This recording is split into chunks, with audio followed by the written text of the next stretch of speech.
The views and opinions expressed in this video/podcast are those of the hosts and guests and do not necessarily reflect the official policy or position of any affiliated organizations. The information provided in this podcast is for general informational purposes only and should not be considered professional advice. While we strive to provide accurate and up-to-date content, we make no warranties about the completeness, reliability, or accuracy of the information shared. Listeners are encouraged to do their own research and consult with professionals when necessary. By tuning in, you acknowledge that any reliance on the information provided is at your own risk. Okay, so welcome mga kaututang dila. Ito ang aming new episode. This is Jay. And this is Chupat. So, pag-usapan namin ngayon ang yung latest na naging issue sa GCash. Yung wala ng pera, gaya ni Pokwang. So, bigay ka muna ng insight mo. Ikaw, Reggie. Wala ko siyang maisip. Wala. Si Patrick na lang muna siguro. So, para sa akin, nanawasan naman natin yung statement ng GCash, diba, na nagkaroon ng glitch ng ganong oras, 11 p.m. or 1 a.m. Basta't nagkaroon sila ng glitch daw na nawala ng pera yung mga kababayan natin sa GCash. Tapos mayroon yung mga expert na nagsasabi na hindi to glitch. This is the way of hacking. Kasi, paano nila nasabing hacking? Ganong oras na walang activities masyado ang GCash. Tapos yung mga malalaking pera nawawala. Magpapadala ng 2,000 pesos sa isang account within a minute na sunod-sunod. Ako, pag ako nagbabayad ng bills ng GCash, na the same bill, same amount, dinidecline ng GCash kasi ayaw nila ng duplicate payment. So, aabutin ka pa ng mga another 10 minutes or even an hour before ka uli mapagbayad ng same amount. Kasi ganun yung bayad namin sa internet namin na same amount every month. Minsan, para lang sa dalawang bayad. Dalawa internet connection? Hindi, isa lang. Dalawang bayad, isang account. Para, minsan, ina-advance namin. So, minsan, dinedecline ng system. Hindi pala minsan, lagi dinedecline ng system yon same amount kasi at same account ng internet namin kasi duplicate payment. So, nangyari to, sabi ng expert, this is not glitch, this is hacking. Kasi nga, within in a minute, ilang beses nagpadala ng pera sa isang account at the same amount, tigto 2,000. At nga si Pokwang naiyak, diba? Yung 80,000 plus niya nawala daw ng parang bula paggising niya.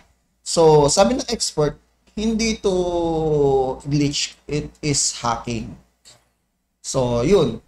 Ako rin, yun yung paniniwala ko. Parang nakumbinsi ako kasi medyo kilala sa IT yung nagsasalita Hindi ko siya kilala. Kung sino man siya, yung sinasabi ni Patrick. Pero ako, com-side din ako. Ako naman, doon ako sa other side of the coin. Naniniwala ako na it's a glitch. Kung tutusin, parang feeling ko, it's yung firmware patch. Nagkaroon ng issue. Patch issue siya. Kasi, definitely sa yung main na program ng GCash, pag magta-transfer ka, OTP na yan, automatic. OTP yan. Ngayon, pag hindi siya nag-OTP, it's possible na nung pinatch nila or in-update nila yung firmware is na-bypass or something yung gano'n. Tsaka, yung nangyari nga is madaling araw. Sabihin natin possible na madaling araw mag-hack or ganyan. Pero malaki rin yung possibility na tuwing madaling araw kasi ang maintenance ng mga server. So, yung patch update, usually ganyan nangyayari. Tapos, makikita na lang nila yung error after ng kinabukasan, pagka marami nang gumamit. Oo, sa bagay. Kasi nangyari na yan sa BPI dati, kung naalala niyo yung issue na yung mga ibang walang pera naging milyon. Yes. Tapos yung iba naman na may milyon, nawalan. So, ayun. Nung time na yon, may BPI account din ako. Hindi naman naapektuhan yung hindi naman naapektuhan yung account namin. Pero nung time na yon, since ang ginawa nga ng BPI kasi makikita pa rin naman nila yung transaction na yan eh. Papasok pa rin yan. Yung mga withdrawal or deposit kasi ano yan. Siyempre may mga backup to the backup server yan. Kasi ano yan eh. Pera yan eh. Oo. Tsaka ano yan. So, since makikita pa rin naman nila yon, i-stop lang nila, hinold lang nila yung app para makita mo yung balance mo. Pero yung yung pag-withdraw yata ang transaction, nag-offline sila, napilitan sila mag-offline. Kasi may possibility kasi na yung mga wala naman talagang pera sa bank account nila, mag-withdraw. Tapos palusutin ng system, tapos hindi na nila mababawi. Pina-withdraw yun eh. Alam nga naman, puntahan mo yung tao para kunin mo yun. Akin na yung withdraw mo. Right. Ganun yung para kaya naniniwala ako na possible talaga na system glitch lang siya. Kasi kung hacking siya, yung OTP kasi talaga yun yung security natin. Sa mga ganyan, yan yung security natin. So, I'm not sure kung paano nila gagawin kasi yung OTP diretso yan sa SIM card natin eh. Although meron ng nagdo-duplicate ng SIM, pero hindi ako expert sa ganyan, pero hindi ako sure kung kaya nang mag-duplicate ng SIM ng wala yung physical or kung po pwede sa isang network. Syempre, kung halimbawa, kung duduplicatein mo yung SIM ko, hindi po pwede na na kailangan makikita ng kasi may kasama na sa SIM natin ngayon yung location eh. Diba? GPS. Yun na nga yung ginagamit sa mga GPS eh. Kailangan yung location. So, paano ka kung dalawa yung location mo. Diba? Yun yung inaano ko. So, kailangan may inside job siya sa Globe. Kung sakasakali. Yun na nga naisip ko na may inside job. Isa pa sa mga naisip ko. Possible yun. Kaya lang, kung nasa Globe ka naman nagtatrabaho at siguro kailangan mataas ang posisyon mo para magkaroon ka ng access na gano'n. Sa Globe ka nagtatrabaho, ikaw yung inaasahan sa kanilang IT department. Kaya nga, kung gano'n, masyadong mataas ang posisyon. I don't think naman, siguro kung kaliwa ang utak mo, pero I don't think kasi na kung mataas ang posisyon mo at prominent naman yung trabaho mo sa Globe, kasi mataas naman ang sahod ng IT sa Globe eh. Para gumawa ka ng ganyan na ikapapahamak mo. Yung pala, mataas pala sahod nila, ayaw pa nila yusin. Hindi, yun nga, kaya nga ang tingin ko, it's a possible glitch lang talaga. Nagka-problem sila sa patch. Kaya nagkaroon ng gano'n. So, yun naman yung paniwala. Pero like I said, di ako expert. Pero related naman yung course ko sa computer. Kaya medyo may idea rin. Kasi di ako computer course eh. Kaya sa akin naman, yun nga. And na-experience ko rin, ito sa Pay and Go. Naglalagay kami ng pera sa Pay and Go, sa GCash, through Pay and Go pag may cash kami. Kaya namin ginagawa yun para magbayad ng bills. Kasi may mga borders kami na nagbabayad ng kuryente, binibigay sa amin. Then, pupunta ako sa Pay and Go system nila. Experience ko itong week lang to. Naglagay ako ng malaking halaga. At paano malaking halaga sa Pay and Go. Kaso, mga 3 million yun. bawal tayo magdala ng 3 million sa So, anong nangyari? 3 days pa before ma-credit sa GCash ko.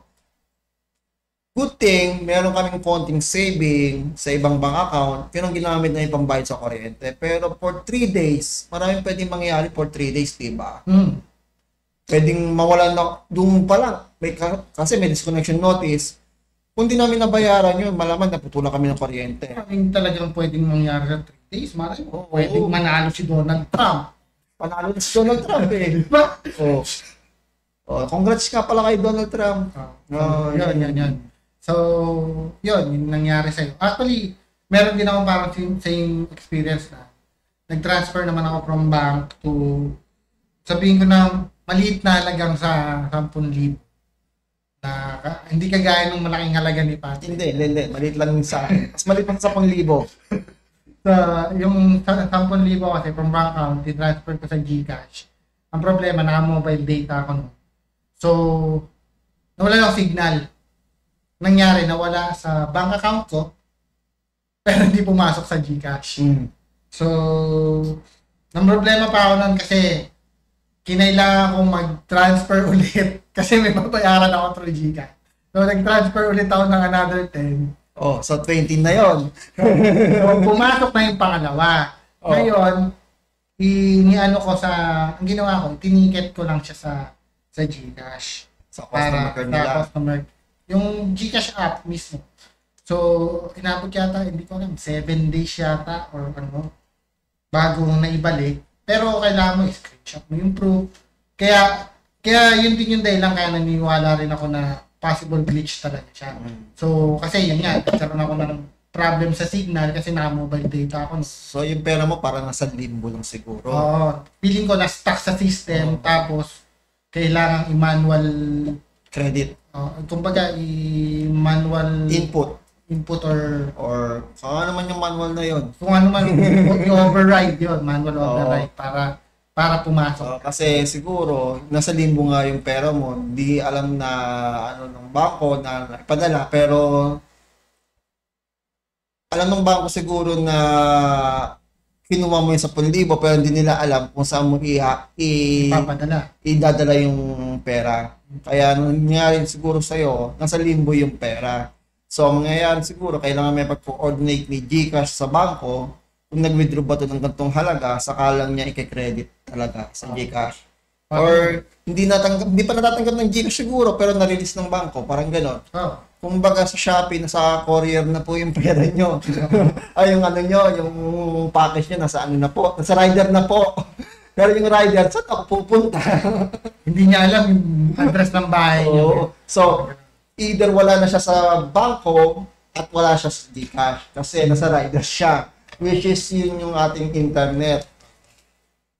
So, yun, yung mga nangyayari sa amin. Pero sa akin lang, marami pa kasing lumalabas sa social media na naibalik. Pero, hindi kompleto. Tapos sabi nga ng expert na, yun nga, sa kanila, pag nanakaw pa rin yun. Kasi, hindi ko muna ibalik yung pera, hindi ka na ninakawan, sabi. Nabawasan. Kasi binalik mo yan, for how many days, experience ko, parang pakiramdam ko, ninakawan ako, tapos binalik lang din. Kasi 3 days yun eh. Parang na-debit sa bangko na niya. Withdraw ka, tapos walang lumabas. 3 days yun, mantakin mo 3 days na yun. Kung wala kang extra pera, at naputulan kay kuryente, ano kayo, nga. Tsaka, paano kung halimbawa, pampagamot yun ng anak mo? Yung perang pinambayad mo, may paggagamitan ka pang iba. For 3 days, sabi nga ng expert, hindi ko mo naibala sa yung pera, hindi ka na ninakawan. Ninakawan ka pa rin, ibinalik lang sa yung pera mo. Pero sa 3 days na yon, dapat kahit pa paano, nagbigay sila ng pakonsuelo at dapat may managot diyan.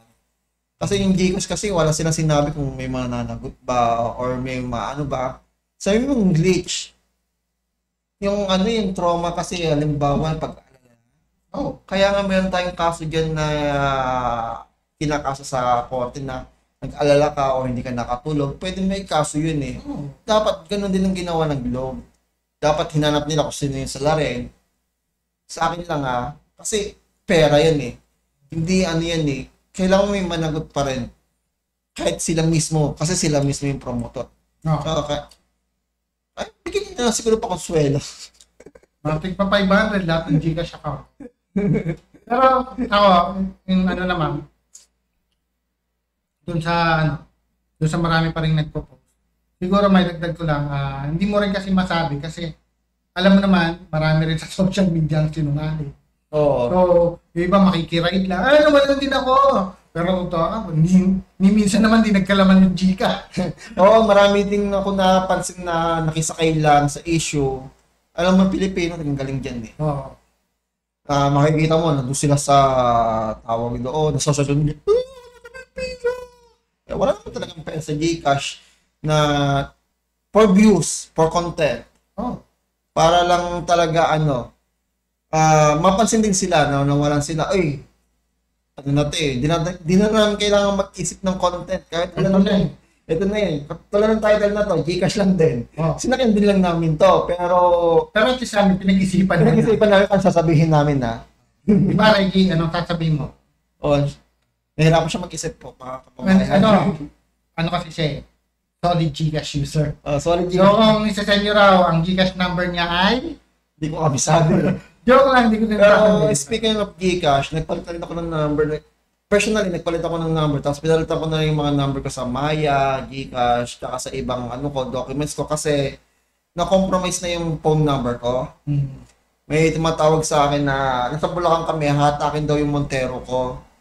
Kasi hindi pa ako nagbabayad ng loan ko. Sabi ko, buti, hindi nahatak. Sabi ko, huwag niyo muna hatakin, gamitin ko muna for 3 days. Kasi wala akong Montero. So, magamit muna akong 3 days. Makawin lang kami ng Laguna. Buti hindi pinatak yung Montero mo. Kasi yung number ko, nag-a-apply ako sa BPO company. Minsan yung resume ko, naipapasok ko sa headhunter. Ito, nabulong lang sa akin ito ng kakilala ko ha. Headhunter din siya na maraming mga headhunter, hindi ko naman nila lahat na yung aming credential is naibenta na sa mga Pogo Hub. Sa mga nung before pa or pagkatapos ng pandemic. So sa phone number ko, ang daming tumatawag talaga. Kahit nung nag-record tayo nung nakaraan, di mo may tumawag sa akin. Hindi ko sinagot kasi nakalagay sa ko. Meron kasi akong meron kasi akong app na may bayad siya kahit papaano. Kung sino yung tumatawag na pwedeng nire-report ng community and nakalagay is potential scammer blocked by other users. So, hindi ko siya sinagot. Then, napag-isip-isip ko, palit na ako number kasi wala nang pupuntahan tong number ko to. Ang dami nang tumatawag. Kahit madaling araw, Diyos me, aalukin ako ng loan, aalukin ako ng app para sa sugal. Ngayon tumatawag sa akin ganun. Inaalok ako ng loan, sir, shoutout sa inyo, home credit, tawag kayo ng tawag sa akin, hindi ako nangutang dyan kahit kailan. Tinatawagan ako para alokin ako. Baka may gusto akong gadget. Nilagay ka sa kita yata na Hindi ko alam talaga. Basta't lagi may tumatawag sa akin, sir, baka kailangan nyo po ng ganito. Diyos me naman, alas 12 madaling araw. alas 11 ng gabi. Matutulog yung anak ko. Buti na lang nagsasign mo talaga ako sa bahay. Tatawag ng ganong oras, please naman. Diba? Home credit, baka Naman, home credit. Yung mga ahente nyo po, para lang makabenta, kailangan bawasan nyo naman yung hindi naman ng proper etiquette. Oo, office time. Kanya office time minsan kasi nagtatrabaho yung tao eh. Tatawagan nyo. Actually, ang dami ko nang niya. Kasi, dati, kumuha ako ng phone via home credit. Tawag doon? Yung timely naman ako magbayad. So, natapos ko yung nahiram kong, actually, nauna pang nasira yung phone bago. Yung bayad. Bago ko matapos bayad. Anong phone niya para maiwasan? Hindi, kasalanan ko naman kung ba't nasira. Ah, Na nailubog sa tubig na Tumigana. Nag-alaregi. Oh. Kaya, Hindi ka nag-iisa, pre? ganun din sa asawa ko. Oh. Ewan ko, mahilig sa beach yung mga cellphone nila. So, nangyari na gano'n. Yun nga. So, after nun, tawag na sila ng tawag, ginaalok ako ng loan. Sabi ko na, ilang beses ko na sinabing, wala akong balak mag-loan. Hindi na ako interesado mag-loan ulit ng phone.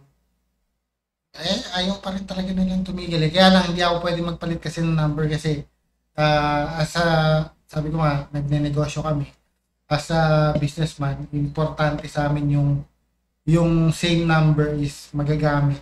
Oo. Kumbaga kasi yun yung kinokontak din sa amin. So, balik tayo dun sa issue sa GCash. Nangyari na rin sa amin naman na na-scam kami sa GCash. Ang nangyari naman is actually, hindi naman kasalanan talaga ng GCash. I admit na partly kasalanan namin kasi yung may nanghiram sa amin ng pera na yung nanghiram siya ng pera, ang nangyari, yung kausap lang namin via messenger. So, akala namin siya kasi kausap lang namin nung umaga tinawagan pa Ngayon, nung bandang tanghali, biglang nanghihiram na. Tapos sabi niya, send ko na lang doon sa GCash number na to, yung pera. So, sinend ko naman agad kasi tiwala ako na yun yung kausap ko Tapos maya-maya may nag-message siya sa akin, ay, hindi ako nanghihiram. Nahack pala yung Facebook account. Hindi kasalanan ng Facebook. Hindi. Partly kasalanan ko rin kasi since nanghihiram siya, dapat, kagaya ng ginagawa ko ngayon, advice ko na rin sa iba, pag may nanghihiram sa inyo ng pera via messenger or Facebook or tawagan nyo, i-video call nyo para masigurado nyo na sila talaga. Kasi gaya nangyari sa amin, nahack pala yung Facebook account messenger account niya. So, akala ko, kachat ko, siya pa rin, yung pala, iba na yung gumagamit ng messenger niya. So, since hindi ko naman tinawagan, nagtiwala lang ako ng messenger niya yon, sinend ko kung saan niya pinapasend. Ang problema, hindi ko kinlik yung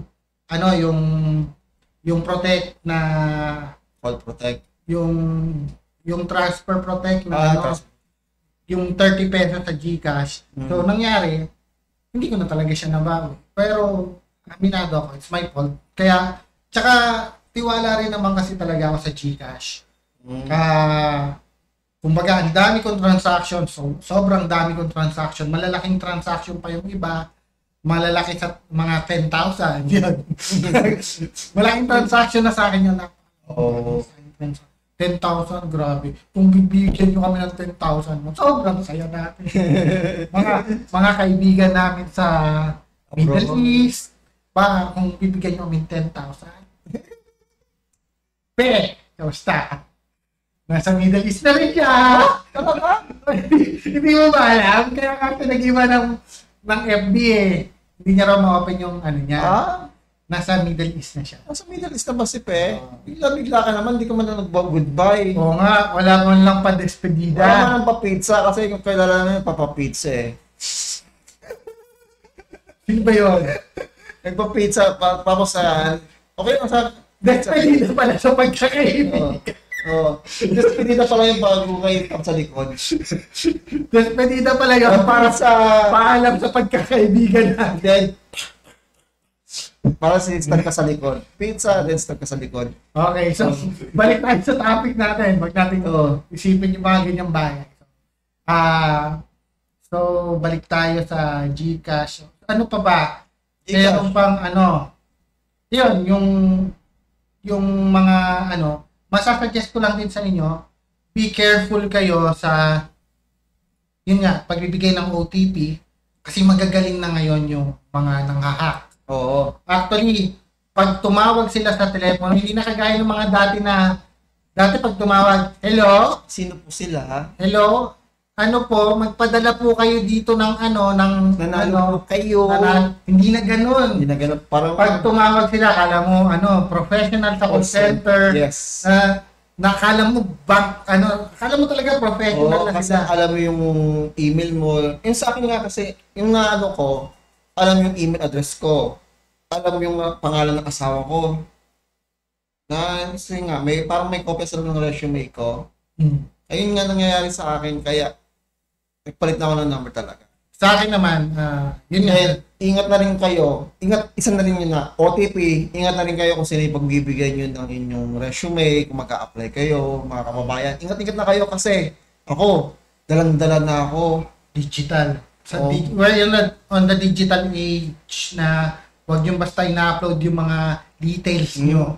May nanghihingi ng resume. Copy ng resume mo, ganito email. Kaya makikita mo, Gmail, hindi siya company email eh.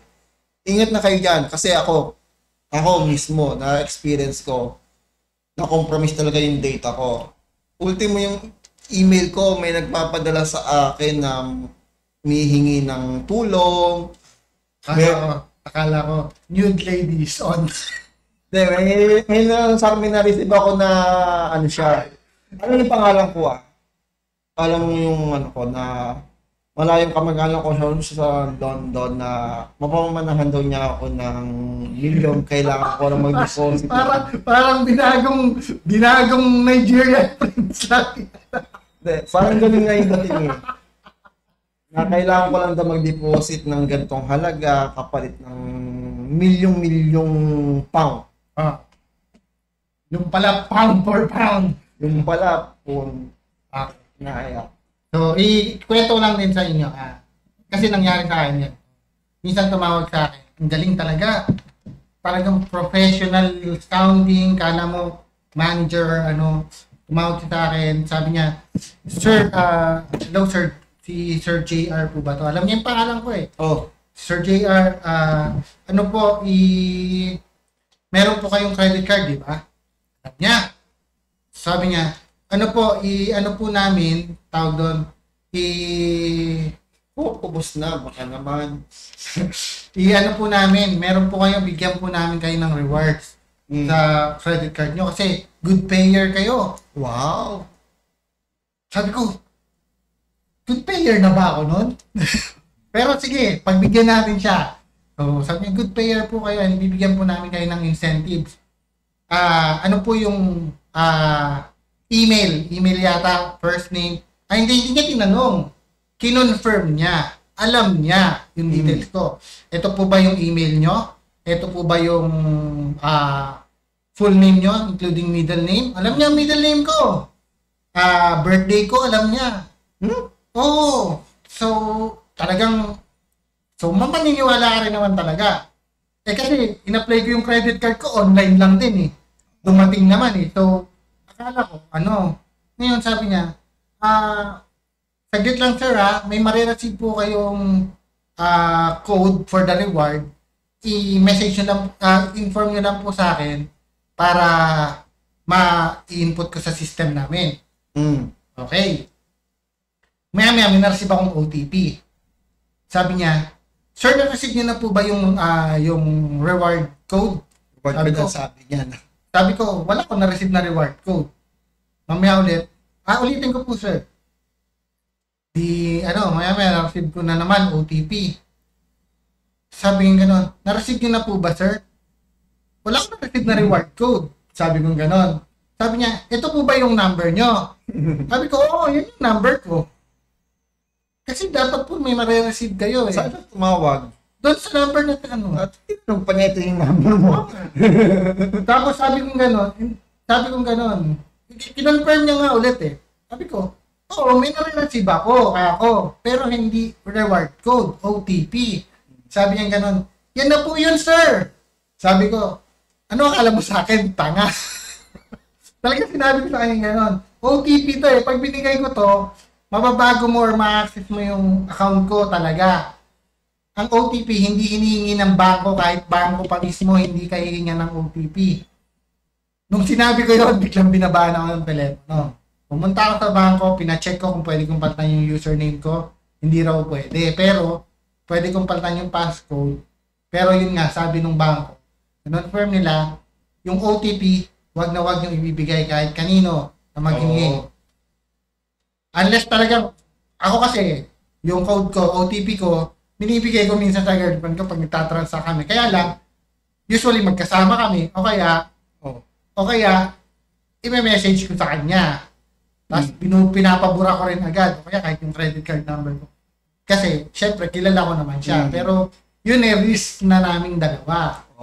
Pero, kung ano talaga, hindi talaga siya advisable na i-share ang OTP. Alala ko yung credit card number na yan May katrabaho ako, magaling magkabisado ng credit card number. Shout out sa'yo, Joseph. May mga ganon sa BPO. Pero in fairness kay Joseph, never niya ginamit yan sa kalokohan. Pero ang galing niya magkabisado ng credit card number kasi hindi siya nagta-type tapos patang ni customer magsalita, sakala niya sasabihin ng credit card number ko, correct kung tama ba. Pero sa kanya tina-type. Sabi ko, pero merong mga gumagawa. Gusto ko naman, BPO. Mga nagtatrabaho sa BPO. Sisirain niyo yung ano niyo sa kakaskas niyo. Madidetect kayo dyan. Ang dami nang hinuli doon sa dati. Ang dami rin pati i-declinean kasi from nasa ibang bansa. Kung mayroong nangyari sa pinagtrabaho ko dati, namin na lang kung ano yun. Pero, widely known naman kasi ito hinuli ng NBI. Kasi may kamag-anak siya sa Texas, ginamit yung bagong credit card. Di customer para bumili ng iPhone. Kapag lang niya ng credit card, na may charge kagad ng iPhone. Business, yung account. So, doon pala, hinuli ng NBI. Ilang beses na nangyayari din sa pinagtrabahoan ko yun. Actually, naniniwala talaga ako na minsan may mga, kahit maingat ka, nangyari sa akin, 2021 yata. Pandemic? 2021. Kakatapos na, medyo tapos na yung pandemic nun. Okay, sige. 2021. Nag-card kami. Nag-card kami sa, nagpunta kami MOA. Kumain kami sa buffet. Buffet kami. Uy, Vikings? Wala pa ng Vikings sa Hindi. MOA. Meron na? Meron na. Okay, hindi ko alam. Pero kumain kami. Kahit puno yung Vikings, puno yung doon kami kumain sa, ano ba yun? Sa MOA mismo or sa Seaside. Seaside. Sa Love Foods, yung mga Basta meron doon na may yung parang Pilipina Ay, hindi Love Foods yun. Di Pilipo kumain kami to. Tapos na after noon nag-card yung girlfriend ko, may biniling damit. Nung pag-uwi namin, nung may ibabayaran ako sa card, hala, ayaw na. Ba't ayaw? Pagtingin ko sa bigyan may na-receive ako. Your credit card has been charged 20,000 or Microsoft ganyan-ganyan. Microsoft. Tapos pagtingin ko sa transaction history, hindi ko kasi agad makikita tinawagan ko agad ang BPI noon. Paskong Pasko pagtawag ko, sabi, may 6 na transaction na 20,000 na hindi nag-OTP. Hindi nag-OTP yun? Hindi nag-OTP. Sinuwipe lang yung card mo? Hindi. Ang feeling ko, hindi yun sa doon sa pinagbayaran ko sa mukha.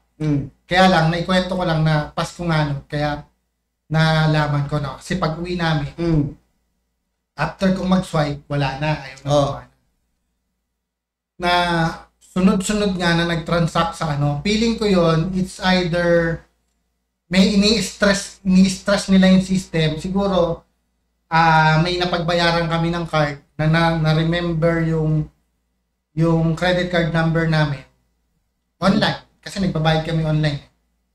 Meron kami pinagbayaran online na may nag-remember ng credit card number namin na may mga nang-hack ng data doon sa mga gano'n. Tapos nakuha yung credit card number namin. Tapos itinatry nilang swipe. Pambayad. Hindi. Alam ko pang tawag doon, kumbaga sa hacking, yun yung ini-stress test. Ini-stress test nila kung nagsunod-sunod, pumasok. Ang nangyari naman doon, sabi naman ng BPI, i-revert naman daw yun. Kasi hindi naman nila ako singilin.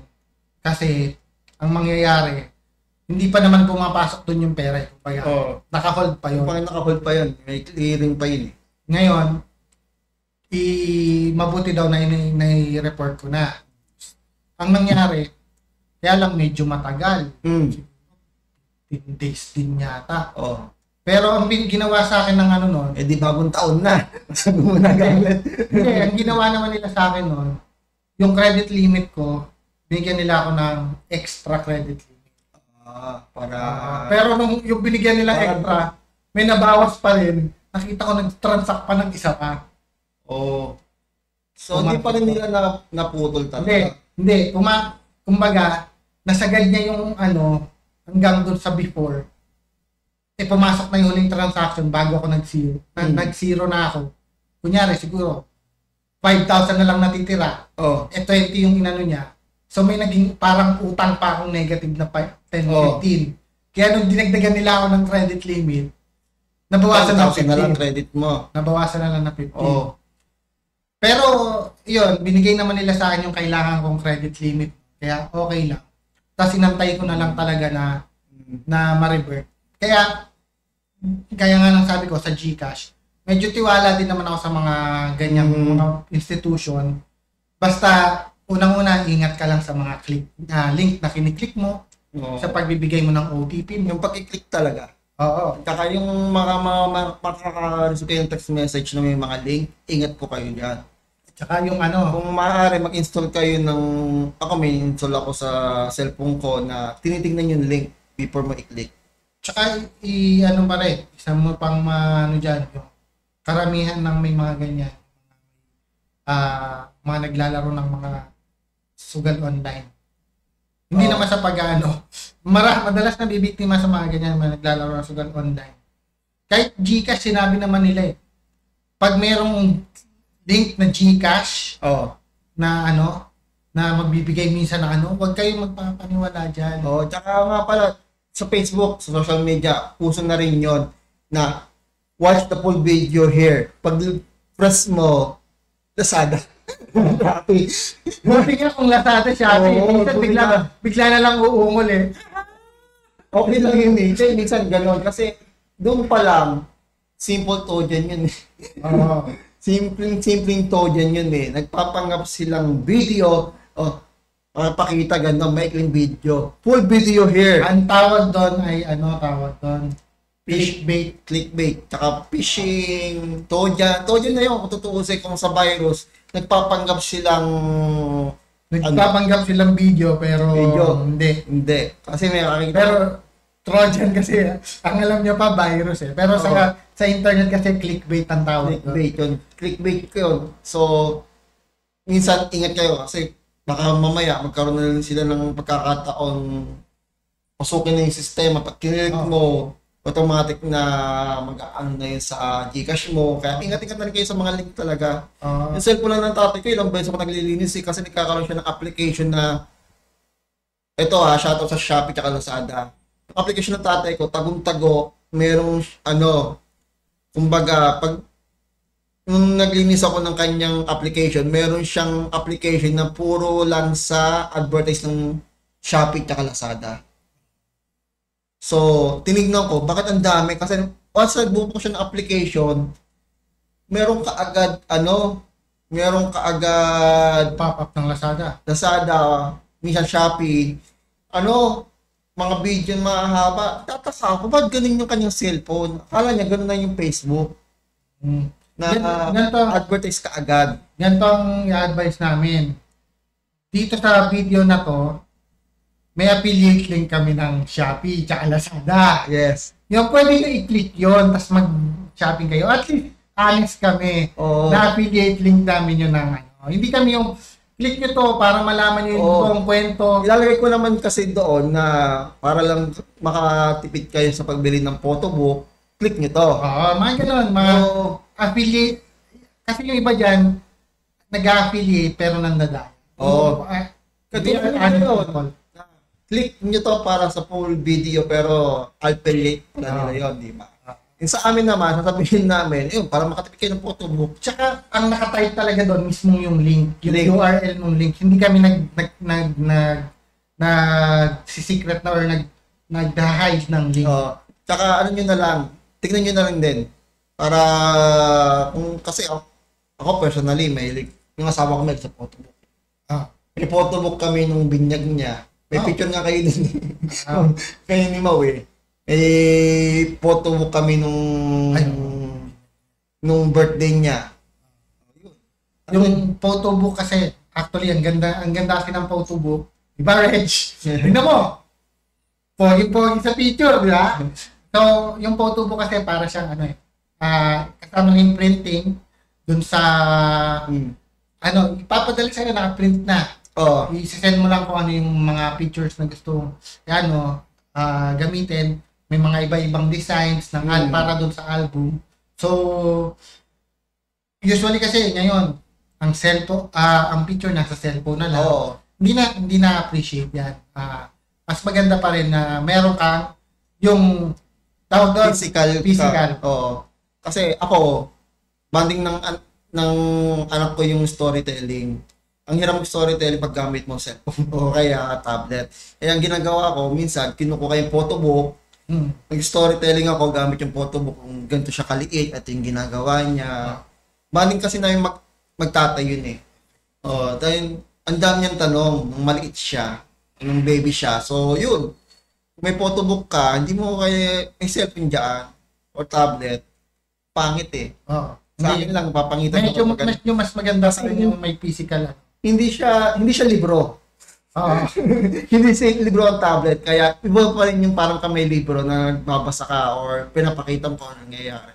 Kaya click na lang yung photobook para yung mga timeless memories natin, lagyan natin dyan. Hey, photobook ha. Nasa link namin yon mamaya.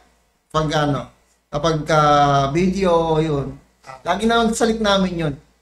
Balik naman tayo. Okay, so i-close up ko lang yung topic. So, dun sa Gcash issue, magkaiba kami ng point of view para pwedeng hacking, pwedeng glitch, pwedeng patch update na nag-error. Pero whatever it is, ang importante pa rin, we have to be careful, lalo na pag pera. We have to be vigilant. Vigilant tayo dyan. Kailangan na yung OTP, wag i-share basta-basta. Yung link, wag i-click. Mga link, wag i-click, maliban sa photobook. Tapos, siguro yun nga, yung mga information nyo rin, medyo ingatan nyo na dahil we're on a digital age and mahirap na yung information natin, yung mga details natin is dapat sinisecure na natin dahil marami nang nagtanakaw ng identity. Yes. So, yun lang. Till next episode. Bye-bye! Bye!